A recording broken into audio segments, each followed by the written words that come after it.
Hi hello నమస్తే welcome to our channel. నేను మీ anchor Venkatesh. మనతో పాటు ఇప్పుడు సీనియర్ వైఎస్ఆర్సీపీ నేత మహేష్ గారు ఉన్నారు. ఆయన అడిగి తెలుసుకుందాం. నేను సుప్రీం కోర్టు వ్యాఖ్యలపై వాళ్ళు ఏమంటారు, వాళ్ళు ఏ విధంగా స్పందిస్తారన్నది ఒకసారి మహేష్ గారు అని తెలుసుకుందాం. నమస్తే సార్. సార్, నేను సుప్రీం కోర్టు వ్యాఖ్యలు చూశారు కదా, సుప్రీం కోర్టు వ్యాఖ్యలపై మీరు ఏమంటారు? నిన్న దేశంలోని అత్యున్నత న్యాయస్థానమైన సుప్రీంకోర్టు నిన్న ఈ తిరుపతి లడ్డు మీద జరుగుతున్న ఒక వివాదానికి ఎవరైతే ఈ మన సుబ్రహ్మణ్య స్వామి గారు కానీ వైవి సుబ్బారెడ్డి గారు కానీ దీంట్లో ఉన్న నిజాలు మీకు తేల్చండి అని సుప్రీంకోర్టుకి అప్పీల్కి వెళ్ళినప్పుడు ఆ కేసు నిన్న విచారణకు రావడం జరిగింది. నిన్న విచారణకు వచ్చిన క్రమంలో సుప్రీంకోర్టు న్యాయమూర్తి గారు కొన్ని ప్రశ్నలు సంధించడం జరిగింది. ఏమని? రాష్ట్ర ముఖ్యమంత్రి ఆ వ్యాఖ్యలు ఎలా చేస్తారు, అతని 100 రోజుల పరిపాలనకు సంబంధించిన ప్రోగ్రాంలో. రెండవది, ఈవో గారు కల్తీ నెయ్యి లడ్డూలో వాడలేదన్నారు. తర్వాత ఈ ల్యాబ్స్ ఈ శాంపుల్స్ అనేవి తిరుపతి కొండ లారీ వెళ్ళేటప్పుడు తీసారా లేదా అనేది ఒకటి అడిగారు. తర్వాత ఏ శాంపుల్స్ ఓన్లీ ఒక ల్యాబ్కే పంపించారా, ఏమన్నా సెకండ్ ఒపీనియన్ తీసుకున్నారని చెప్పారు. తర్వాత మీ రాజకీయ అవసరాల కోసం దేవుణ్ణి వాడొద్దని చెప్పి అత్యంత కీలకమైన వ్యాఖ్యలు చేశారు. ఇలాంటి కీలకమైన వ్యాఖ్యలు చేశాక ఏదైతే జగన్మోహన్ రెడ్డి గారిని రాజకీయ సమాధి చేద్దామని చెప్పి మతపరమైన ఆరోపణలు చేసి ప్రపంచంలోనే అత్యంత హిందువులు ఎక్కువగా ఆరాధించే పుణ్యక్షేత్రమైన తిరుపతి మీద వ్యాఖ్యలు చేసిన చంద్రబాబు నాయుడు గారు తాను గొయ్యి దొబ్బి ఎదురుని నెడదాం అనుకుంటే ఆ గొయ్యిలో తానే పడ్డ చందంలో నిన్ను తెలుస్తుంది. దానికి ఆధారంగానే సుప్రీంకోర్టు ప్రధాన న్యాయమూర్తి గారు ఆ వ్యాఖ్యలు మీరు ప్రతి ఒక్కళ్ళు ప్రపంచంలో సోషల్ మీడియా వివిధ మాధ్యమాల ద్వారా తెలుసుకున్నారు. ఇటు కేవలం రాజకీయ ఆరోపణ అనేది తేటతెల్లం అయిపోయింది. అసలు వాళ్ళకి రాజకీయాల కోసం చేయాల్సిన అవసరం ఏంటంటారు? మన మంచి ఇచ్చారు కదా, 164 సీట్లు ఇచ్చారు కూటమికి. ఇంకా రాజకీయాల కోసం చేయాల్సిన అవసరం ఏంటో? 164 సీట్లు అని వీళ్ళు అబద్ధ హామీలతో వచ్చేసారనమాట. అబద్ధ హామీలతో వీళ్ళు ఎప్పుడైతే సరే అధికారం దక్కించుకున్న తర్వాత వీళ్ళు కావాలని కక్షపూరిత రాజకీయాలు చేసి గ్రామంలో ఉన్న అతనికి సపోర్ట్ చేయని నాయకులు కానీ ఇతర పార్టీ వ్యక్తుల మీద కానీ వ్యక్తిగత దాడులు, కుటుంబ దాడులు, ఆస్తులు లాగుకోవటం, ఇసుకలు దోచుకోవటం, మట్టి దోచుకోవటం. ఇలాగే విజయవాడ వరదలు వచ్చి దాదాపు 10 లక్షల మంది ప్రజలు విజయవాడ లో ఇతని ముఖ్యమంత్రి గారి యొక్క విజన్ లేకపోవడం వల్ల వరదల్లో చిక్కుకోవడం, అదేవిధంగా స్టీల్ ప్లాంట్ ప్రైవేటీకరణకి ఎన్డీఏ గవర్నమెంట్ అడుగులు చేయటం, సెకండ్ ఫార్మెక్స్ మూసేయటం, అలాగే ఈ వరదలో నష్టపోయిన రైతులకి ఏదైతే ఉందో ఈ నా పంట నష్టపరిహారం ఇవ్వడంలో ఫెయిల్ అయిపోవటం, ఈ వరద బాధితులకి నష్టపరిహారం ఇవ్వడంలో ఫెయిల్ అయిపోవటం, అదేవిధంగా తెలుగుదేశం పార్టీలు శ్రేణులు చేస్తున్న వాళ్ళ అరాచక దాడులు, అలాగే జనసేన ఎమ్మెల్యే, తెలుగుదేశానికి సంబంధించిన ఇద్దరు ఎమ్మెల్యేలు అక్కడ లోకల్ నాయకుల మీద కానీ అక్కడ వాళ్ళు చేస్తున్న లైంగిక ఆరోపణలు రావడం, అలాగే ఇంకా వివిధ ప్రాంతానికి ఒకటి అనమాట. అలా వచ్చేసరికి విపరీతమైన నెగిటివిటీ ఈ 100 రోజుల్లోనే రావడంతో ఈ 100 రోజుల్లో జగన్మోహన్ రెడ్డి గారికి ఎక్కడ పాజిటివ్ అయితే ఆయన ముందు చూసిన పరిపాలన చూసిన తర్వాత వీళ్ళ అబద్ధాల మాటలు నమ్మి వీళ్ళకి అనవసరంగా అధికారం అప్పచెప్పామని చెప్పి 100 రోజుల్లోనే పబ్లిక్ రియలైజ్ అయిన తర్వాత, అలాగే ఏదైతే గవర్నమెంట్ ఉద్యోగస్తుల మీద కూడా ఒక హామీ ఇచ్చారు. జగన్మోహన్ రెడ్డి గారు సిపిఎస్ రద్దు చేసి జీపీఎస్ తీసుకొచ్చిండు, అదే జీపీఎస్ ని మేము రద్దు చేసి పాత సిపిఎస్ ని అని ఎట్లయితే ఉద్యోగాలు అట్రాక్ట్ చేశారు, అదే జగన్మోహన్ రెడ్డి గారు తీసుకొచ్చిన జీపీఎస్ కి వీళ్ళ గవర్నమెంట్ వచ్చిన తర్వాత గెజిట్ నోటిఫికేషన్ విడుదల చేయలేదు. ఇలాంటి అనేక కార్యక్రమాలు ఏదైతే ఉందో, అదే తర్వాత వీళ్ళు ఏదైతే 2024 ఎలక్షన్లలో ల్యాండ్ టైటిల్ చట్టం అనేది జగన్మోహన్ రెడ్డి గారు మీ భూములు దోచుకోవడానికి తీసుకొస్తున్నది విపరీతమైన విష ప్రచారం ఏదైతే పబ్లిక్ లోకి వీళ్ళు సక్సెస్ఫుల్ గా తీసుకెళ్లగలిగారో అవన్నీ కూడా తేటతెల్లం అయిపోయాయి. అన్ని ఉట్టి పుకార్లు, అబద్ధాలు అయిపోయాయి. ఓకే, వీళ్ళు చెప్పే అన్ని అబద్ధాలన్నీ తేటతెల్లం అయిపోయిన తర్వాత వీళ్ళు దాడులు, వివిధ రకాల జరుగుతున్న వ్యవహారం ఇవన్నిటి వల్ల ఉన్న ప్రభుత్వం మీద తీవ్రమైన వ్యతిరేకత వచ్చింది. సరి చేసుకోలేనంత వ్యతిరేకత వచ్చింది. దీన్ని ఏ విధంగా చేయాలనుకున్నప్పుడు ఎప్పుడైనా సరే ఒక చిన్న గీత పక్కన ఒక పెద్ద గీత గీస్తే దానికి విజిబిలిటీ ఎక్కువ ఉంటుందని చెప్పి అత్యంత పవిత్రంగా ప్రపంచంలో ఉన్న హిందువులందరూ భావించే వెంకటేశ్వర స్వామిపై ముఖ్యమంత్రి గారు నిరాధారమైన ఆరోపణలు చేశారు. అలాగే ఇప్పటి వరకు చూసుకోండి, ఆయన గవర్నమెంట్ వచ్చిన తర్వాత సిరీస్ ఆఫ్ ఎపిసోడ్స్ నడిచినాయి అన్నమాట. జత్వాని అనే ఆవిడ ఒక లేడీని ఎక్కడో ఎన్నో కేసుల్లో ఉన్న ఆవిడ తీసుకొచ్చి ఇక్కడ ఐపీఎస్ల మీద కక్షపూరితంగా కక్ష తీర్చుకోవడం కోసం, వాళ్ళని సస్పెండ్ చేయించడం కోసం తీసుకొచ్చిన డ్రామా అయితేనేది. ఎట్ ఏ టైం ఒక 16 మంది ఐఏఎస్లు వీఆర్కి పాటించడం. ఇలాగ అన్ని వర్గాల్లో ఉద్యోగ, వ్యాపార, వ్యవసాయ, సామాన్య, రైతు కూలీ, అందరిలో కూడా తీవ్రమైన వ్యతిరేకత వచ్చింది. ఇసుక కొరత వల్ల భవన నిర్మాణ కార్మిక రంగం పడుకుంది. ఉచిత ఇసుక అని చెప్పి ఏదైతే వీళ్ళు ఆర్భాటంగా చెప్పారో అదంతా కూడా ఆ ఇసుక మాత్రం విపరీతమైన రేట్లకు అమ్ముతున్నారు. జగన్మోహన్ రెడ్డి గారి ప్రభుత్వంలో ఏదొచ్చినా గవర్నమెంట్ ఖజానాకి వెళ్ళేది. కానీ ఇక్కడ ఈ తెలుగుదేశం నాయకులు వాళ్ళ సపోర్టర్స్ వాళ్ళకి సంబంధించిన జేబుల్లోకి వెళ్ళడంతో పబ్లిక్ లో తీవ్రమైన వ్యతిరేకత వచ్చింది. ఆ తీవ్రమైన వ్యతిరేకత తనకు అనుకూలంగా మార్చుకోవడం కోసం ఎత్తుగడలో తీసుకొచ్చిందే ఈ తిరుపతి లడ్డూ వివాదం. తిరుపతి లడ్డూ వివాదం గౌరవ సుప్రీంకోర్టు ఒక మాట కూడా అడిగింది. ఏమని, మీరు జూన్ 4న టెస్ట్ పంపించారు, జూన్ 23వ తారీఖు రిపోర్ట్ వస్తే సెప్టెంబర్ వరకు బయట పెట్టకపోవడానికి మీ రాజకీయ ఉద్దేశమే కారణమా, దేవుడి పైన ఎలాంటి వ్యాఖ్యలు చేస్తారా అని చెప్పి సుప్రీంకోర్టు తీవ్రంగా స్పందించింది. అయినా కానీ వీళ్ళు సిగ్గుపడకుండా చేసిన ఆరోపణలు తప్పనుకోకుండా ఇక్కడ ఈ రోజు బీజేపీ పురంధేశ్వర్ గారు అంటారు ముఖ్యమంత్రి గారి మీద సుప్రీంకోర్టు న్యాయమూర్తి అక్కడ సుప్రీంకోర్టు న్యాయమూర్తి కన్నా అత్యంత వ్యక్తి ఉంటారండి, అత్యంత ఇదైన వ్యక్తి ఉంటారండి. వీళ్ళ అహంకారం ఆ స్థాయిలో ఉంది. ఇలాంటి అహంకార పూరితమైన మాటలు దీన్ని డివియేట్ చేయడానికి ఆ లాయర్ ఇప్పుడు జడ్జి చేయండు, లేకపోతే అతను ఎలా అయిండు, వీళ్ళ ఎలాంటి ఎన్ని అబద్ధపు డ్రామాలు ఆడినా వీళ్ళ గోబల్స్ ప్రచారానికి నిన్న సుప్రీంకోర్టు అనేది ఒక క్లియర్ కట్ ఇచ్చింది. ఈ రోజు సిట్ నిలిపేశారు. అలాగే గౌరవ సుప్రీంకోర్టు న్యాయస్థానం సోలిసిటరీ జనరల్ గారిని అడిగింది దీని మీద నిలబడి విచారణ చేద్దాం. ఎందుకంటే సిట్ ఎందుకు రద్దు చేశారంటే ఏనే ఆరోపణ చేసేసి ఏనే విచారణ ఆదేశిస్తే దీంట్లో ఆయన ప్రభావితం చేయదని, లేకపోతే ఏంటి, ఈఓ గారి వ్యాఖ్యలు డిఫరెంట్గా ఉన్నాయి, ముఖ్యమంత్రి గారి వ్యాఖ్యలు డిఫరెంట్గా ఉన్నాయి. అక్కడ ఉన్న రిపోర్ట్ అసలు డైరీ వచ్చే ఏఆర్ డైరీకి వచ్చిన టెండర్ అలాట్మెంట్ ఎప్పుడు వచ్చింది, నెయ్యి ఎప్పుడు వచ్చింది, ఇవన్నీ డేట్స్ కూడా డిఫరెంట్ గా ఉన్నాయి. అన్ని జరిగింది ఎలక్షన్ కూడా అమల్లో ఉన్నప్పుడు జరిగింది సార్. వీళ్ళ ప్రభుత్వం ఏర్పాటు అయిందా ఇది జరిగింది. ఒకవేళ వీళ్ళ ప్రభుత్వంలో వీళ్ళు కావాలని ఏదన్నా చేసి జగన్మోహన్ రెడ్డి గారి మీద నెపం నెట్టాలా అనే ఒక కోణంలో కూడా సుప్రీంకోర్టు సోలిసిటరీ జనరల్ గారిని అడిగింది అనమాట. సార్ దీని మీద ఎటువంటి విచారణ మనం చేయించాలి అనే దాని గురించి రేపు 3వ తారీఖు 3:30 మళ్ళీ విచారణ ఉందండి. ఇప్పుడు 100 రోజులే కదా అయింది. 100 రోజుల్లో నెగిటివిటీ వచ్చినా మిగిలిన రోజుల్లో కవర్ చేసుకోవచ్చు కదా. ఆ మాత్రం దానికి ఇప్పుడు 100 రోజుల్లో నెగిటివిటీ అనేది ఉంది, తర్వాతనే చేయొచ్చు కదా వాళ్ళు. ఆ మాత్రం దానికి ఆరోపణలు చేస్తారంటారా? ఏమండి, ఇప్పుడు వీళ్ళ అసమర్థమైన పాలనే రేపొద్దున ప్రతిపక్షాల తరఫున ప్రజా గొంతుగా జగన్మోహన్ రెడ్డి గారు ఓడిపోయిన తర్వాత చెప్పారు, we are the voice of voiceless. పీడిత బాధిత బడుగు బలహీన వర్గాల తరఫున నేను ఉండి పోరాడతానంట. ఈ రోజు వరద ప్రభావిత ప్రాంతాల్లో విజయవాడలో సుమారు 10,000 ఇస్తామని చెప్పారు కదా సార్. ఇవాళ 4వ తారీఖున జమ చేయాలని చెప్పేసి ముఖ్యమంత్రి గారు ఆదేశించారని చెప్పేసి న్యూస్ లో వచ్చింది. మీరు ఎలాంటి న్యూస్ లో రోజు వస్తూ ఉంటాయి, కానీ అక్కడ విజయవాడ కలెక్టరేట్ గారి దగ్గరికి వెళ్ళి మీరు నిలబడి 10 నిమిషాలు చూస్తే వాస్తవం ఏంటనే తెలుస్తుంది. అక్కడికి వస్తే ఇక్కడ లేదన్నారు, అక్కడికి వస్తే వీళ్ళ ప్రకటనలు ఏదైనా సరే పేపర్ల వరకే పరిమితం, ప్రజలకు చేరడంలో శూన్యం. వీళ్ళు ఏమండి, మీకు చిన్న విషయం చెప్తాను. వరదలకు ఎంత ఖర్చు పెట్టు అంత ఖర్చు పెట్టి 1,50,00,000 మందికి భోజనాలు అందించారు. 1,50,00,000 భోజనాలు అందించారు. అసలు 1,50,00,000 మంది ప్యాకెట్లు భోజనాలు అందించారని చెప్పి 320 కోట్ల రూపాయలు 23 కోట్ల రూపాయలు బిల్లు రాగేశారు.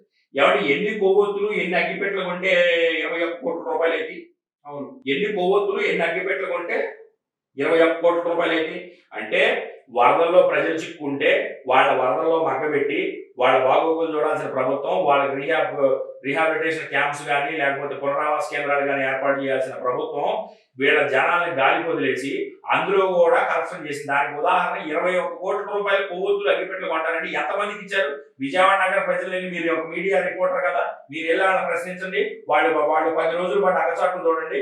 గర్భవతులు, బాలింతలు, షుగర్ పేషెంట్లు, మంచాన ఉన్నవాళ్ళు, నడవలేని వాళ్ళు, చిన్న పిల్లలతో వాళ్ళు సుమారు 10 రోజులు నీటిలో ఉంటే వాళ్ళను కనీసం సదుపాయాలైన మంచినీళ్లు, భోజనం ఇవన్నీ ఇవ్వలేదు. ముందు ఎలక్ట్ గా బుడ మీద వరద వస్తుందని తెలుసు, కృష్ణానదిలో 5,50,000 క్యూసెక్స్ ఫ్లో అవుతుందని తెలుసు, అటు వదిలితే VTPS ప్లాంట్ ఇది వస్తుందని చెప్పు, 10వ పాయింట్ వరకు వస్తే నువ్వు రెగ్యులేటరీ గేట్లు ఎత్తారని నీకు తెలుసు. కానీ అక్కడ ఆ బుడమేరు ప్రాంతంలో ఉన్న స్థానిక శాసనసభ్యుడు కానీ, లేకపోతే రెవెన్యూ మినిస్టర్ కానీ, లేకపోతే ఇరిగేషన్ మినిస్టర్ కానీ, ఇరిగేషన్ ప్రిన్సిపల్ సెక్రటరీ కానీ, హోమ్ మినిస్టర్ కానీ, లేకపోతే హోమ్ ప్రిన్సిపల్ సెక్రటరీ కానీ ఎందుకు స్పందించలేదండి? వీళ్ళ కళల సౌధం, అమరావతి రాజధాని ఇవన్నీ కనుక కలిస్తే ఆ ఫ్లడ్ క్వశ్చన్ వల్ల వీళ్ళ కళల సౌధం, అమరావతి రాజధాని మునిగిపోద్దని 10 లక్షల మంది ప్రజల ప్రాణాలు గాలికి వదిలేశారా? వీళ్ళు misleading of floods, man made floods create చేశారో, అటే పక్క కృష్ణలంక పక్కన జగన్మోహన్ రెడ్డి గారు 3 ఫేజుల్లో సుమారు 400 కోట్ల రూపాయలతో నిర్మించిన రక్షణ వలయం లాంటి ఏదైతే ఈ కాంపౌండ్ వాల్ ఉందో, కృష్ణానగర్ రిటైనింగ్ వాళ్ళు కృష్ణా రిటైనింగ్ చంద్రబాబు నాయుడు టైంలో సగం 70% అయిపోయిందని చెప్తున్నారు. చంద్రబాబు నాయుడు గారు దాంట్లో 70% అయిపోతే వాళ్ళు మొదలు పెట్టారు. అది రాజశేఖర రెడ్డి గారి గవర్నమెంట్ లో అప్పుడు తీసుకురావడం జరిగింది. తీసుకొచ్చిన తర్వాత వీళ్ళు ఆ పనులు గాలికి వదిలేశారు. గాలికి వదిలేసిన తర్వాత జగన్మోహన్ రెడ్డి గారు వచ్చాక ఈ వరద బాధితులు ఇవన్నీ చూసాక ఏదో ఒకటి శాశ్వత పరిష్కారం చేసి 3 ఫేజుల్లో పనులు మొదలు పెట్టి యుద్ధ ప్రాతిపదికన పనులు పూర్తి చేయించారు. ఇదే తెలుగుదేశం నాయకులు ఆ రోజు ఏదో ఒక వర్షాల కారణంగా ఒక కొన్ని రోజులు రిటర్నింగ్ వాళ్ళ పనులు ఆగిపోతే ఇదే తెలుగుదేశం ఈ రోజు శాసనసభ్యులు కాని వ్యక్తులు, ముఖ్య పరిధిలో ఉన్న వ్యక్తులు అదే రోజు ఏదైతే మనం డెప్త్ నుంచి ఫౌండేషన్ వేసారో ఆ గోతులో దిగి నిరసన తెలియజేశారు. ఈ రోజు ఎవరో చేసి అన్ని కూడా మేమే చేసుకుంటాం. ఇలాంటి అబద్ధాలు చెప్పి 2024 అధికారంలోకి వచ్చారు. వీళ్ళు చెప్పే అబద్ధాలు ఏంటి? అమ్మకం 100 అన్నారు, ఇంటింటికి 15,000 అన్నారు, ప్రతి మహిళకి 18,000 అన్నారు. ఏమంటే వైఎస్ఆర్ కాంగ్రెస్ పార్టీ ప్రభుత్వం వచ్చిన తర్వాత మొదటి సంవత్సరం వచ్చింది. మొదటి సంవత్సరం తర్వాత వీళ్ళు 100 కోట్ల రూపాయలు ఖజానాలో పెట్టినా గానీ గౌరవ ముఖ్యమంత్రి గారు ఆ రోజు డెలివరీ ఇంత డేటా లేదండి. డేటా తీసుకోవడానికి సమయం పట్టింది.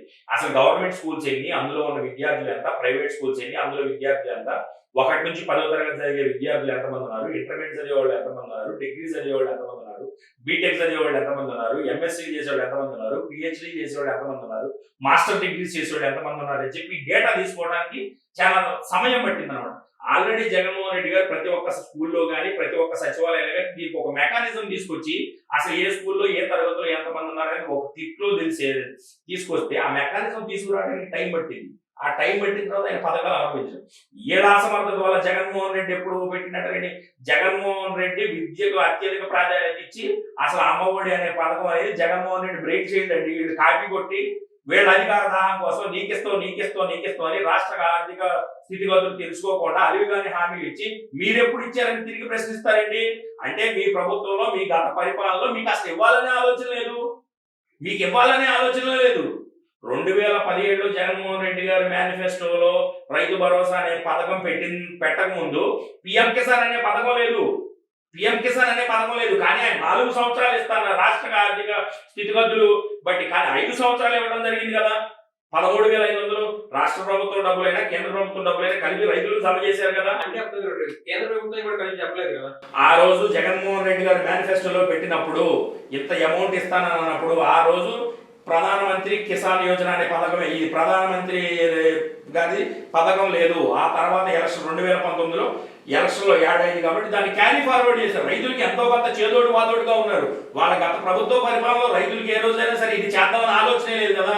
విద్యార్థులకి తల్లిదండ్రులు ఎన్నో వ్యయ ప్రయాసాలు వచ్చి ప్రతి ఒక్కరికి విద్యను అభ్యసించాలని, నా కొడుకు మంచి విద్య చదువుకోవాలనుకునే వ్యక్తులకి జగన్మోహన్ రెడ్డి ఆ రోజు చేదోడు వాదోడే ఒక అన్నగా ఒక తమ్ముడుగా నిలబడి ఆయన జగన్మోహన్ రెడ్డి బ్రేక్ చేయండి అమ్మఒడి అనేది. వీళ్ళు దాన్ని కాపీ కొట్టి ఈ రోజు ఏమైందండి, ఆ రోజు డేటా కలెక్షన్ కానీ వివిధ కారణాలు బ్యాంక్ అకౌంట్స్ కలెక్షన్ కానీ డేటా కలెక్షన్ కానీ దానికి ఒక ప్రాతిపదిక తీసుకురావడానికి సమయం పట్టింది. కానీ ఈ రోజు నీ దగ్గర డేటా ఉంది, నువ్వు ఎందుకు ఇవ్వలేకపోతావు? నేను 2 అడుగుతా సార్. అమ్మఒడి జూన్లో స్కూల్ స్టార్ట్ అయినాయి, సరే ఎవరు ఇచ్చారు ఎవరు వెళ్ళితే పక్కన పెడదాం.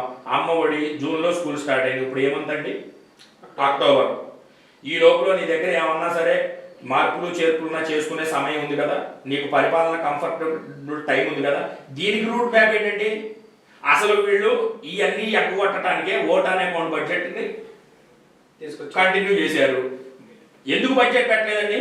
ఇన్ని చోట్ల ఎన్నికలు జరిగినాయి. ఏ రాష్ట్ర ప్రభుత్వం అయినా కొత్తగా ఫామ్ చేసిన గవర్నమెంట్ బడ్జెట్ పెట్టిన రాష్ట్రం ఒక ఓటాన్ అకౌంట్ని కంటిన్యూ చేసిన ప్రస్తుత ఎలక్షన్లో గెలిచిన ఏ పార్టీ అయినా సరే ఓటాన్ అకౌంట్ బడ్జెట్నే కంటిన్యూ చేసిన రాష్ట్రం ఏదైనా ఉందా? అది ఓన్లీ కేవలం ఆంధ్రప్రదేశ్. ఎందుకంటే బడ్జెట్ అనేది పెడితే దేనికి ఎంత కేటాయించారు అనేది తేటతెల్లంగా తెలిసిపోతుంది. దానికి కేటాయింపులు చేయాలి, దానికి సంబంధించి ఖర్చు చేయాలి. వీళ్ళన్నీ ఎకనామం పెట్టడానికి తీసుకొచ్చి ఇది పెట్టి మీరు చూడండి, గత 4 నెలలు సుమారు పరిపాలనలో ఈ లడ్డూ విషయం ఎందుకని అంటున్నారంటే ప్రైమ్ అయింది. వీళ్ళు ఈ ఆరోపణ చేసిన తర్వాత 4,500 మంది స్టీల్ ప్లాంట్ ఉద్యోగం తీసుకెళ్లారు. సెకండ్ ఫర్నెక్స్ ఓపెన్ చేశారు. విశాఖ ఉక్కు, ఆంధ్రుల హక్కు అనేదాన్ని ప్రైవేటీకరణ చేయడానికి సంబంధించిన అన్ని వ్యవహారాలు అయిపోయినాయి. ఓకే, రెడ్ బుక్ అని ఒక రాజ్యాంగం తీసుకొచ్చి దాన్ని బ్లడ్ బుక్ గా మార్చి వీళ్ళు చేసిన దాడులు కానీ వీళ్ళు చేసిన హత్య 2019లో వైఎస్ఆర్సీపీ అధికారంలోకి వచ్చినప్పుడు కూడా అంతే చేశారు కదా. ఎక్కడ జరిగింది? రెడ్ బుక్ అని చెప్పి ఎక్కడైనా సరే ఏమండి, ఏదో ఒక ప్రాంతంలో ఏదో ఒక చిన్న విషయం వేరు, కానీ అధికారంలోకి వచ్చిన మరుక్షణం సచివాలయాల ప్రభుత్వాస్తులైన సచివాలయాల మీద గౌరవ జగన్మోహన్ రెడ్డి గారి బొమ్మలు పగల కొట్టడం, రాజశేఖర రెడ్డి గారి బొమ్మలు పగల కొట్టడం, లేకపోతే ఆస్తులు విధ్వంసం చేయడం, నాయకుల ఇళ్ళకెళ్ళి పగల కొట్టడం, నాయకులను చంపడం పూర్వం ఎప్పుడన్నా జరిగిందా? మీరు ఎప్పుడన్నా చూసారా? అంటే అతిథిగా జరగకపోవచ్చు కానీ పోలీసు శాఖ కూడా ఇంటి మీద రాష్ట్ర మాజీ మంత్రుల ఇళ్ల మీద దాడులు చేస్తుంటే వినోదం చూసినట్టు చూసి పోలీసులకు ఆంక్షలు పెట్టి వాళ్ళ మీద ప్రెజరైజ్ చేసి వాళ్ళని స్టేబుల్ చేస్తే లా అండ్ ఆర్డర్ మిస్యూజ్ అయిన మాట వాస్తవం కాదా? గత వైఎస్ఆర్ కాంగ్రెస్ పార్టీ ప్రభుత్వంలో వీళ్ళు 5 సంవత్సరాలు ఉన్నారు, తీవ్రమైన ఆరోపణలు ఎన్నో చేస్తున్నారు, ఎలాంటి ఎప్పుడు చేయలేదు. ఏమండి, 2019లో రాజశేఖర రెడ్డి గారి జగన్మోహన్ రెడ్డి గారి అధికారంలోకి వచ్చాక ఎక్కడన్నా ఒక ఎన్టీఆర్ గారి బొమ్మ పగిలిందండి? లేకపోతే ఆయన ఇంటి మీద దాడి చేశారండి? ఏదైతే వీళ్ళు ఆ రోజు చేసిన తప్పుడు ఆరోపణల మీద కేసులు కట్టి వాళ్ళ అరెస్ట్ చేయడానికి వెళ్తే దాన్ని కూడా రాజకీయ కోణంలో కోణంలో చూపించారు. కానీ ఇలాంటి దాడులు ఇది కొత్త సంస్కృతి. చంద్రబాబు గారు, లోకేష్ బాబు గారు ఆధ్వర్యంలో నడుస్తున్న కొత్త సంస్కృతి. ఈ సంస్కృతి వల్లే ఇంటెలిజెన్స్ రిపోర్ట్స్ కానీ వివిధ మాధ్యమాల ద్వారా వాళ్ళు తెచ్చుకున్న రిపోర్ట్స్ కానీ 100 రోజులు గవర్నమెంట్ ఆఫ్టర్ ఫెయిల్యూర్. ఇప్పుడు మీరు ఇంత అమ్మఒడి అన్నారు, అంతకుముందు ఇప్పుడు స్కూల్స్ బాగు చేసామని చెప్పేసి అన్నారు. బాగు చేసామంటే మన డ్రాప్ అవుట్స్ పెరిగినాయి అని చెప్పేసి మన లోకేష్ గారు చెప్పడం జరిగింది. ఆయన 10 లక్షల మంది ఎంతమంది డ్రాప్ అవుట్స్, 45 లక్షల మంది ఉన్న పిల్లలు 35 లక్షలు పడిపోయారు, అలా పడిపోయారని అడుగుతున్నారు. ఇప్పుడు 2019లో జగన్మోహన్ రెడ్డి గారు ఒక విప్లవాత్మకమైన నిర్ణయం అమ్మఒడి అనేది తీసుకొచ్చిందండి. ఆ తర్వాత ఇంటర్మీడియట్ వాళ్ళకి 11 డిగ్రీ వాళ్ళకి ప్రతి ఒక్కరికి ఇది ఇచ్చిండు. అసలు డ్రాప్ అవుట్స్ ఎక్కడ పడిపోతున్నాయి? గవర్నమెంట్ స్కూల్లో డ్రాప్ అవుట్స్ కానీ ఓవరాల్ గా 10th ఎస్ఎస్సి ఎగ్జామ్స్ రాసే డ్రాప్ అవుట్స్ కానీ ఎక్కడ పడిపోతున్నాయి అంటే ఆయన పాదయాత్రలో ఆయన తెలుసుకుంది ఏంటంటే ఈ ఫీజులు కట్టలేక వీళ్ళని మెయింటైన్ చేయలేక ఒక వయసు వచ్చాక 10 సంవత్సరాలకు వచ్చాక ఆ కుటుంబం గడవడం కోసం ఆ తల్లి ఆ తండ్రి ఆ అనారోగ్యం బారిన పడ్డ తల్లి కోసమో తండ్రి కోసమో తాత కోసమో లేకపోతే వాళ్ళ కుటుంబ ఆర్థిక పరిస్థితుల గురించో ఆ పిల్లవాడిని రోజువారీ కూలీగా మార్చి దాని మీద ఎంతో కొంత వస్తే వాళ్ళ కుటుంబ జీవనానికి ఎంతో కొంత తోడ్పాటు అవుతాడని చెప్పి 10 సంవత్సరాలకి ఆ కుర్రవాడిని పంపిస్తున్నారని చెప్పి ఆయన సుదీర్ఘ పాదయాత్రలో తెలుసుకొని అమ్మఒడి అనే ఒక గొప్ప కార్యక్రమాన్ని తీసుకొచ్చారు. ఆ రోజు కూడా వీళ్ళు ఎగతాళి చేయడం జరిగింది. అమ్మకు వందనం నాన్నకి ఇంధనం అని చెప్పారు. వీళ్ళు ఏం చేశారు ఈ రోజు? చెప్పారు. మీరు ఒకసారి వెళ్ళి తీసుకోండి. మీరు అధికారంలోకి వచ్చిన మాటలు మాట్లాడదు. మీరు చేయని దుష్ప్రచారం ఏమీ లేదు. 100% దుష్ప్రచారం చేశారు. ఈ రోజు ఏం చేశారు? అమ్మకి ఏదైతే వందనం ఇస్తారో అమ్మకి వందనం నిల్లు, నాన్నకి రేపు నుంచి 12వ తారీఖు నుంచి మాత్రం మందు ఫుల్. అవును, మందులో మీరు ఏదో జై ప్లాన్స్ అయ్యి పెట్టారు, కల్తీ మంచి ఇచ్చారని చెప్పేసి అన్నారు. క్వాలిటీ ఇస్తా అన్నారు. ఏమంటే 5 సంవత్సరాలు వీళ్ళు ఆరోపణలు చేసుకుంటూ వచ్చారు. క్వాలిటీ మద్యం ఏంటి అసలు మీకు ఒక చిన్న విషయం చెప్పాను. ఏ మద్యం అయినా సరే నేషనల్ లిక్కర్ పాలసీలో కానీ విపరీతం ఒక 7 రకాల టెస్టులు జరుగుతాయి తెలుసా మీకు? ఆ టెస్టులు జరిగిన ప్రాతిపదికగానే రాష్ట్రంలో ఏ మద్యం టెస్టులు అయినా తయారు చేస్తాయి. ఆ ఇంగ్రీడియంట్స్ ఆ కాంపోనెంట్స్ ప్రకారం ఆ టెస్టులన్నీ జరిగాక మద్యం పాస్ చేస్తారు. ఊరికే నేను తయారు చేసుకుని అమ్ముకుంటామంటే అవ్వదు. దానికి చాలా పాలసీస్ ఉంటాయి, చాలా టెస్టులు ఉంటాయి. ఊరికే దాన్ని ఏంటంటే థియరిటికల్గా చెప్తే చాలా లాంగ్ ప్రాసెస్ ఉంటుంది కాబట్టి ఒక అబద్ధం అయితే స్పీడ్గా వెళ్తుందని చెప్పి ఈ రకమైన ఇది అనమాట. ఈ రోజు చెప్తున్నా చిన్న విషయం. జగన్మోహన్ రెడ్డి గారు మద్యంలో దోచుకున్నాం అది ఇదని చెప్పారు. జగన్మోహన్ రెడ్డి గారు మద్యం దుకాణాలు 4,500 దుకాణాలు 3,800 తగ్గించి అది గవర్నమెంటే నడుపుతుందని చెప్పి ఆ గవర్నమెంట్ టైమింగ్స్ ఫిక్స్ చేసి అవి అమ్మడానికి అక్కడ ఉద్యోగాలు 11,000 12,000 ఉద్యోగాలు దాంట్లో కల్పించారు. ఆ వచ్చే ఆదాయాన్ని రాష్ట్ర ప్రభుత్వానికి చేరేలా చేశారు. ఈ రోజు రేపొద్దున రాబోయే కొత్త మద్యం పాలసీలు ఏంటి తెలుసా? చెప్పండి. ప్రైస్ హైక్, పర్సంటేజ్ హైక్ 10% ఉండాల్సింది 20% చేశారు. ప్రభుత్వ ఆదాయం గడ్డిపడుతుంది. 20% చేయడం వల్ల ప్రభుత్వ ఆదాయం గండిపడి వీళ్ళు ఏదైతే ఉందో ఈ సిండికేట్లు తినడానికి అనమాట, వాళ్ళకి సంబంధించిన నాయకులు, వాళ్ళకి సంబంధించిన అనుచరులు, వాళ్ళకి సంబంధించిన ఫండింగ్ చేసేవాళ్ళు తినడం కోసం డైరెక్ట్ ప్రైస్ హైక్ 20% ఇచ్చారండి. తేటతలం అయిపోయింది. జీవోలో క్లియర్గా మెన్షన్ చేశారు. రేపు 12వ తారీఖు రాబోయే వైన్ షాపుల్లో జీవోలో ఈ 3,700 వైన్ షాపుల్లో కొన్ని కలుగీత కార్మికులకి ఒక 300 కేటాయించారు. కేటాయించినట్లు సిండికేట్ల వారికి పంచుకుంటున్నారు. సామాన్యుడు ఎవడన్నా సరే వ్యాపారం చేద్దాం అనుకుంటే టెండర్ అయ్యే పరిస్థితి ఉందా? ఈ సిండికేట్లు అయ్యకుండా ఇది కేవలం ప్రభుత్వానికి వచ్చే ఖజానా వాళ్ళ తెలుగుదేశానికి, వాళ్ళ పార్టీ ఫండర్స్కి, వాళ్ళ అన్యాయాలకి దేవుళ్ళు నింపడానికి వచ్చింది. ఇక్కడ ఇంకొకటి ఏంటో తెలుసా? మొన్నటిదాకా సనాతన ధర్మం ఇవన్నీ చెప్పుకుంటూ వచ్చారు కదా. ఇదే చంద్రబాబు నాయుడు గారు తిరుపతి మీద అమితమైన ప్రేమతో సుమారు తిరుపతి జిల్లాకి మాత్రమే 264 వైన్ షాపులు కేటాయించారు.